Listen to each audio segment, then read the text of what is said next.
The Supreme Court just pulled off a strategic maneuver this week that almost nobody in the media is talking about, and it's going to determine how magazine bans, felon-in-possession laws, and concealed carry reciprocity play out across America for the next 12 to 18 months.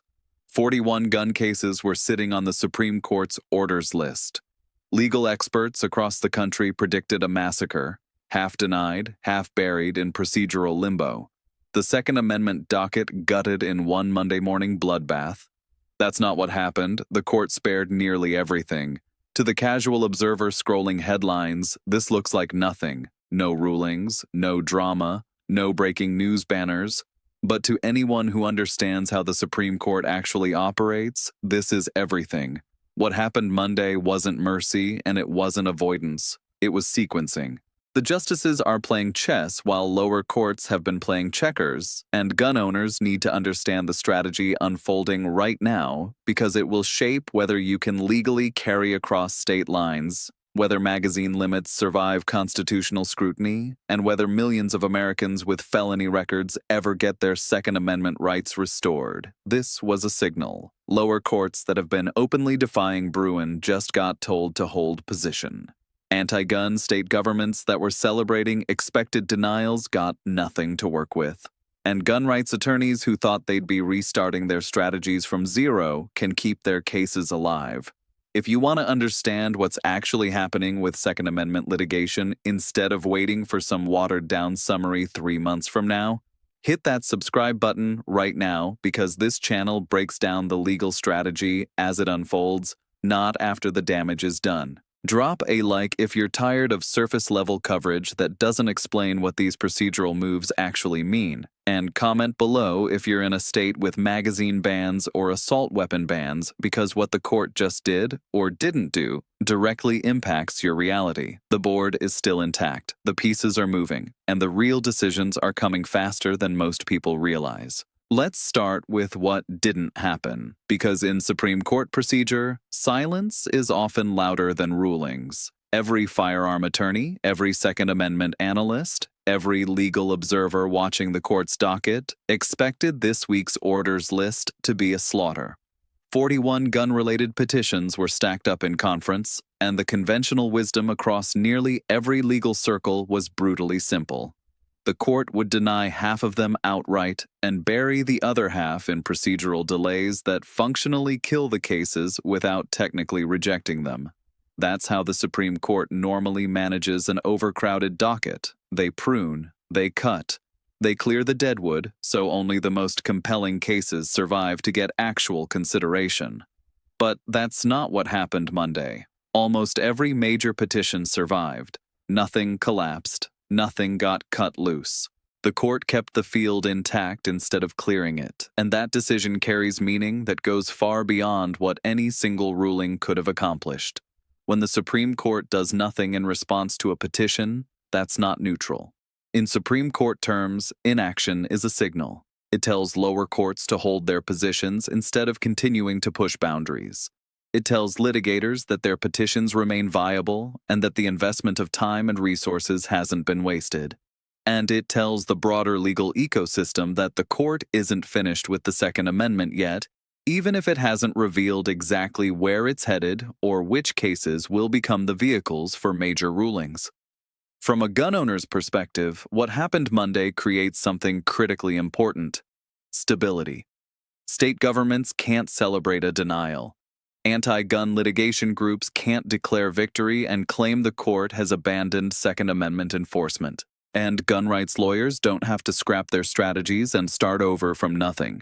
The docket remains alive, the cases remain in play, and the pressure on lower courts to follow Bruen instead of defying it just increased because the Supreme Court made clear it's still watching and still engaged. The short takeaway here is simple but profound. The court kept the board intact. Nothing collapsed. The Second Amendment docket remains active and viable. This is not what many people expected, and that's precisely the point. When the Supreme Court defies expectations by refusing to kill cases that everyone assumed were dead, that's a message. And the message is that the justices aren't done cleaning up the post-Bruen mess that lower courts have created. So how did we get to a point where 41 firearms-related petitions are sitting on the Supreme Court's desk at the same time? The Supreme Court doesn't just wake up one morning and find this kind of concentration by accident. That only happens when lower courts are no longer speaking the same constitutional language.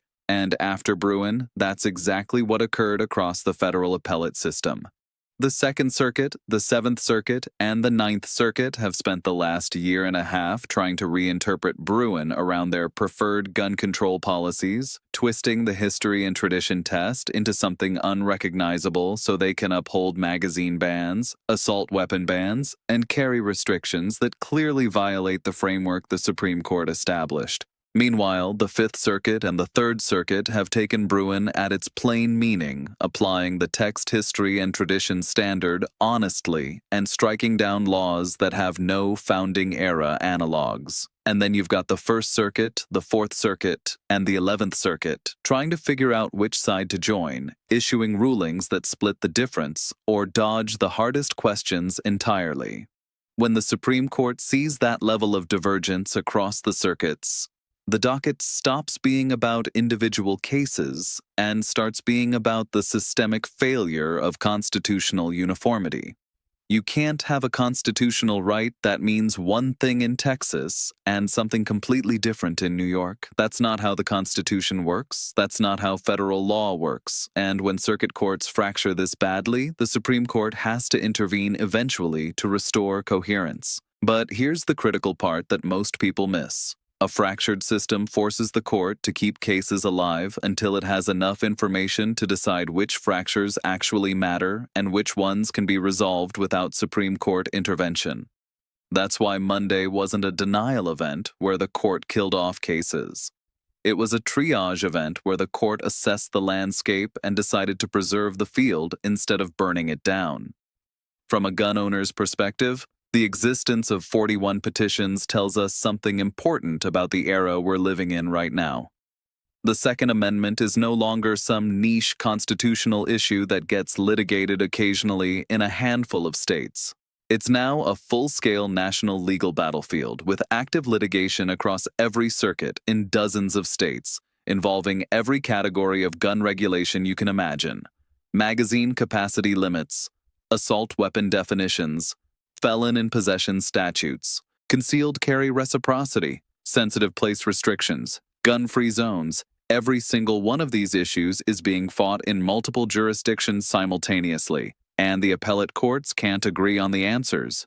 The short takeaway is this: 41 cases equal circuit breakdown, and that's not coincidence. After Bruen, appellate courts no longer agree on the rules of engagement, and the Supreme Court just confirmed that the Second Amendment docket is now too big, too fractured, and too constitutionally important to resolve with one swing of the axe. Instead of shutting doors prematurely, the court is keeping options open while it figures out which case or cases will provide the best vehicle for clarifying the doctrinal framework that lower courts keep mangling. Now, here's where it gets interesting, because if there's one case you wouldn't expect to survive the sorting process, it's a pro-SE petition from a concealed carrier named Gardner. No big national organizations backing it. No high-profile Supreme Court litigators with name recognition. No donor war chest funding amicus briefs and media campaigns. And yet Gardner versus Maryland not only survived Monday's orders list, but the Supreme Court actually forced Maryland to file a response. That matters. And it matters for two very specific reasons that gun owners need to understand. First, the issue Gardner raises is both relatable and unavoidable for millions of Americans who carry concealed. The question is simple: can a lawful gun owner who uses a firearm to defend themselves in one state be criminally prosecuted for crossing into another state where their permit isn't recognized? This question sits at the exact intersection of concealed carry laws, interstate reciprocity, self-defense rights, and freedom of travel. Exactly where millions of gun owners operate every single day without any legal clarity or protection. You can be a completely law-abiding citizen with a valid carry permit in your home state, cross an invisible line on a highway, and suddenly become a felon facing years in prison because the state you just entered doesn't recognize your permit and treats you like a criminal for possessing the same firearm that was perfectly legal 10 miles back. That's not a theoretical problem. That's reality for anyone who travels interstate with a firearm. Second, and this is crucial, the Supreme Court doesn't force responses to petitions it considers unserious or frivolous.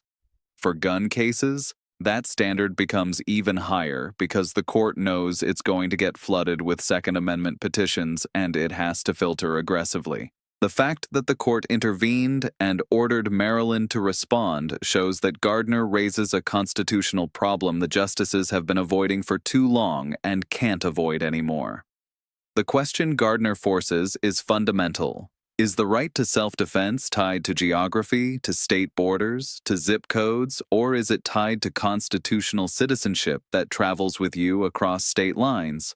For decades, hostile states like Maryland, New Jersey, and New York have treated out-of-state concealed carriers as criminals first and potential victims second. If you have a valid Texas carry permit and you drive through New Jersey with your firearm locked in your trunk, you're committing a felony under New Jersey law, even though you're doing everything legally according to your home state. Gardner exposes that absurdity and the human stakes involved far better than a rifle case or a magazine case ever could, because this isn't about what you can own, it's about whether you can defend yourself when you cross a state line. The short takeaway is this. Gardner frames the Second Amendment as a self-defense issue, not a political wedge issue. It turns reciprocity problems into constitutional problems. And the fact that the court forced Maryland to answer means this petition matters more than its lack of institutional backing would suggest. What makes Gardner dangerous to gun control advocates in the best possible way is that it forces the Supreme Court to deal with the practical world that gun owners actually live in, not the sanitized academic world that lower courts prefer to debate in their opinions. This is about real people facing real criminal charges for exercising a constitutional right that supposedly doesn't stop at state borders. But while Gardner addresses who can carry across state lines, the largest block of petitions the Supreme Court reviewed this week wasn't about magazines, rifles, or permits at all. It was about something even more fundamental: who counts as the people under the Second Amendment. Specifically, these cases revolve around 18 U.S.C. 922 G.1, the federal felon-in-possession statute that prohibits anyone with a felony conviction from possessing firearms. 39 separate petitions piled into the court's conference, all circling the same core question. Does a felony conviction permanently erase someone's constitutional rights, and if so, based on what historical principle? Before Bruen, courts could answer that question with essentially a shrug and a citation to interest-balancing tests that allowed them to uphold virtually any gun restriction as long as the government claimed it served public safety. After Bruen, that framework died. History and tradition became mandatory. And here's the problem. History shows no clear tradition of broad, permanent, lifetime disarmament for nonviolent criminal offenses. The founding era had criminal laws, it had punishments, but it didn't have a system where a single felony conviction, regardless of whether it involved violence, firearms, or any threat to public safety, strips you of constitutional rights forever, with no possibility of restoration. That historical gap is why lower courts have split so dramatically on this issue. Some circuits are now drawing careful distinctions between violent felonies, nonviolent felonies, and regulatory offenses, recognizing that treating all felons identically makes no sense under a history and tradition framework. Other circuits are refusing to make any distinctions at all, clinging to the pre-Bruen approach and hoping the Supreme Court doesn't force them to change. The Supreme Court did not prune these 39 petitions on Monday. It kept nearly all of them alive.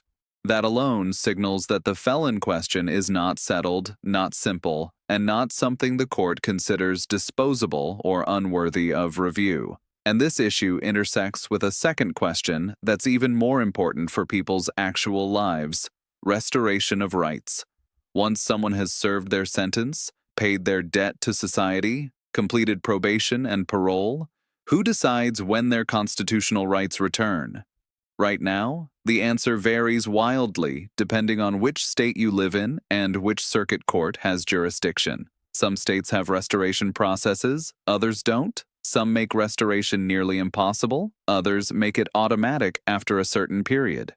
The lack of uniformity means your constitutional rights depend on geography and luck, not on any coherent legal principle. The short takeaway here is critical. 922G(1) is now a constitutional classification problem that the court can't ignore.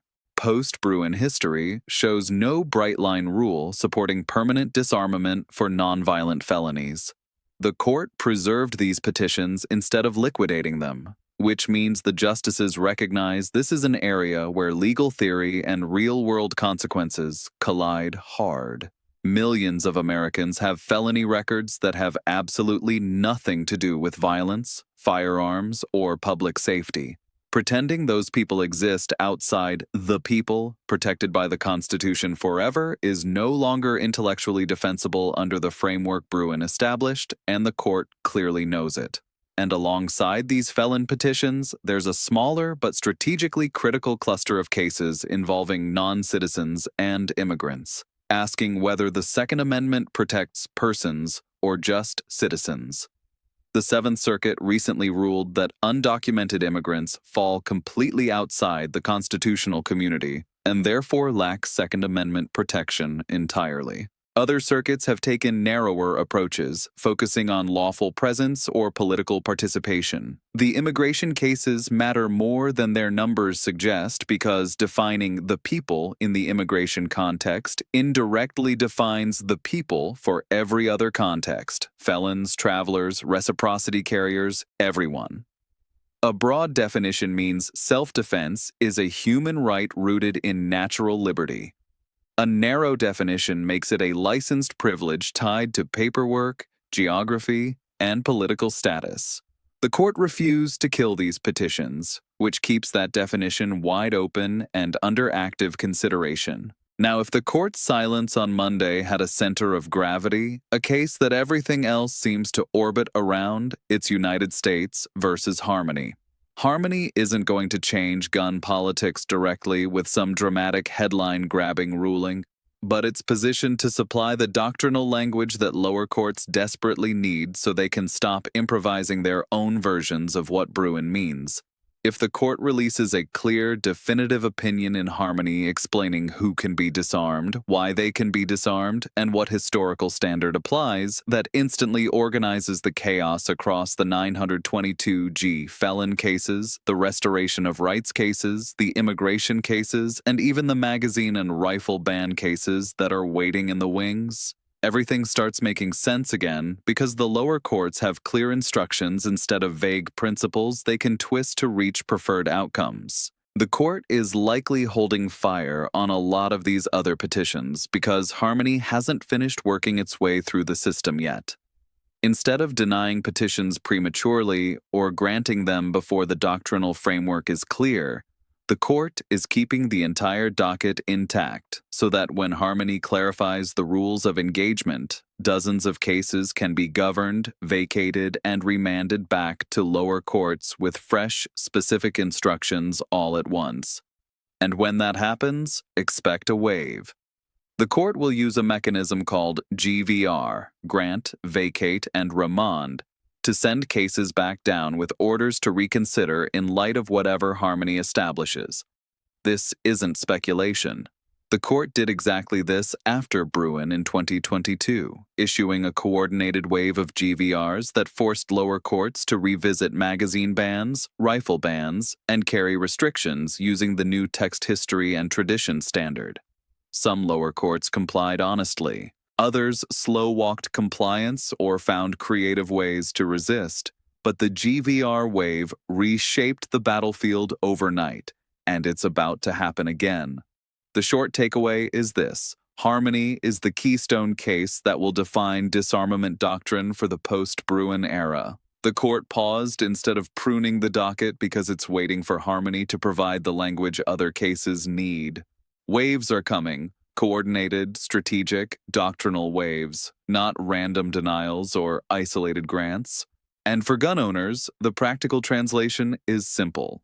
The court isn't trying to end Second Amendment litigation. It's preparing to standardize it so that the Constitution means the same thing in California as it does in Texas. And that brings us to the cases everyone's watching most closely: magazine bans and rifle bans. If Monday's orders list had a most important example of what didn't happen, magazine capacity limits are it. Multiple states are currently enforcing magazine bans that strain even the loosest, most generous historical standards anyone could imagine. 10-round limits, 15-round limits, bans on standard capacity magazines that come factory installed in half the handguns and rifles sold in America. Several of those challenges are already fully briefed and sitting in front of the court, ready for consideration. Yet the court took no action Monday. No denials, no grants, no emergency interventions to stop enforcement, just silence. And in appellate law, silence is rarely passive or meaningless. It usually signals sequencing. The court does not want to answer the magazine question before it answers the bigger threshold questions that Harmony will address. Who may be disarmed, on what basis, and what historical standard applies? Because if violent versus nonviolent disarmament becomes a recognized constitutional doctrine coming out of Harmony, magazine bans suddenly become much harder to justify as public safety measures when the devices in question are standard equipment for tens of millions of lawful gun owners nationwide who have never committed a violent crime. Think about the logical problems states face. Half of the rifles and pistols manufactured and sold in America ship with magazines that violate state capacity limits in places like California, New York, New Jersey, and Maryland. That disconnect matters. If you're going to argue that standard capacity magazines are so dangerous that possessing them must be a crime, you have to explain why they're standard equipment for lawful self-defense everywhere else in the country. The court is sequencing these issues instead of mixing them together, and that's strategic. Decide the disarmament question first, then apply that framework to magazine restrictions. The short takeaway: magazine bans affect the hardware, not the individual's status. The court is intentionally holding these cases until the doctrinal scaffolding is in place from Harmony. When disarmament doctrine gets clarified, magazine bans may be next in line for serious review. For now, states can keep enforcing their limits. But everyone, including the state attorneys defending these laws, knows the reprieve is temporary and the reckoning is coming. And if magazine bans are hovering in limbo, rifle bans are orbiting right alongside them. Duncan versus Bonta may be the flagship case challenging California's assault weapon ban, but it's not alone on the docket.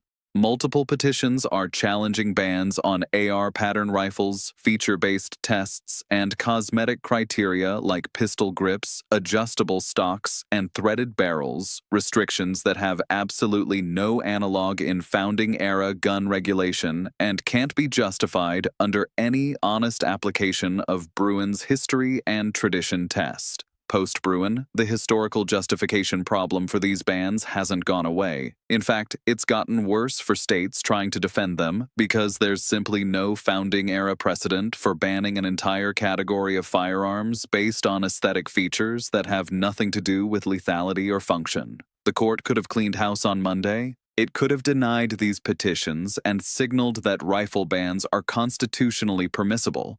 Or it could have granted them and put states on notice that these laws are doomed. It did neither. It preserved the rifle ban docket completely intact. That tells us the justices are not avoiding the question. They're simply not accelerating it until the doctrinal framework is fully established. Rifle bans will not be decided based on vibes, fear, or political pressure. They will be decided on text, history, and tradition, and the court knows that lower courts are still trying to figure out how to apply that framework honestly instead of manipulating it to reach predetermined outcomes. The court is waiting for the history and tradition doctrine to mature through cases like Harmony, not disappear or get watered down. This is one of the few areas where the court understands that delay increases speculation and tension, but doesn't decrease the need for clarity. And gun owners need to understand what's at stake here. Rifle bans aren't some fringe issue affecting a tiny number of people. They define what arms means under the Second Amendment in the modern era. If states can ban the most popular rifle platform in America based on cosmetic features, then the Second Amendment doesn't protect arms in common use, and Heller becomes meaningless. The court knows this. Everyone knows this. And the fact that these petitions survived Monday means the question remains open and viable. Anyone who followed Second Amendment litigation in 2022 after Bruen was decided remembers the GVR wave that followed. The court granted certiorari in multiple rifle and magazine cases, vacated the lower court rulings, and remanded them back to the circuit courts with simple instructions: apply the new Bruen standard. It was efficient, it was coordinated, and it forced lower courts to reconsider laws they'd previously upheld using the old interest balancing framework. Some lower courts pretended to comply while finding ways to reach the same results. Others slow-walked the process. Some resisted outright, twisting Bruen's history and tradition test into something unrecognizable. That pattern may be about to repeat, but this time the court will be better prepared. Monday's silence suggests the court intends to use GVRs again, but only after Harmony clarifies the disarmament doctrine and provides the doctrinal language lower courts need.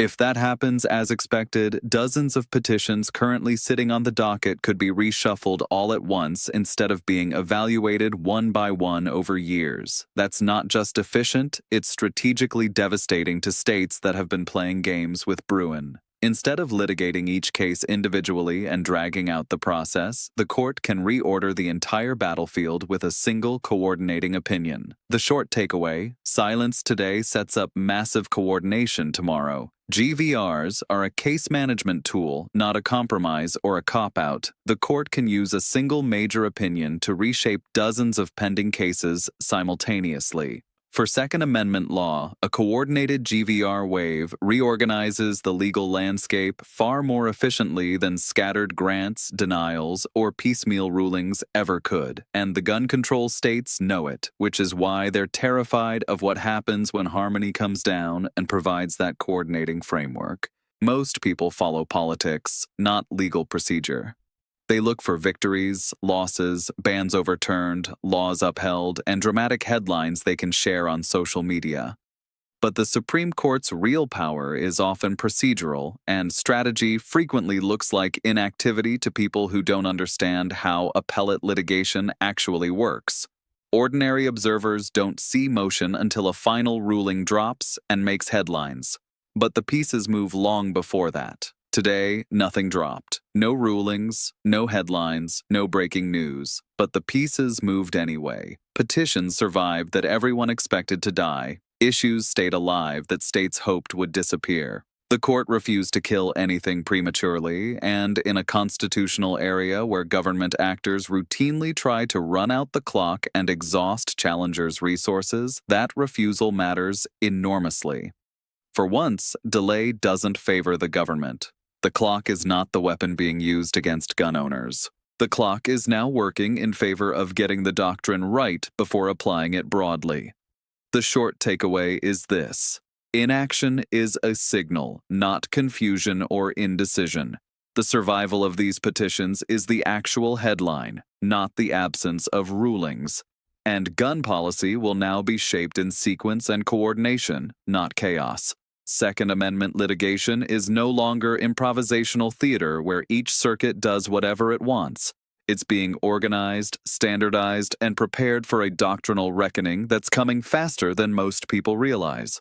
The road ahead is getting narrower and clearer. When the court keeps cases alive instead of killing them, that's not avoidance, that's preparation. The justices are getting ready to define what the Second Amendment actually protects in the modern era, and they're doing it methodically, not impulsively. The next moves won't be chaotic or random.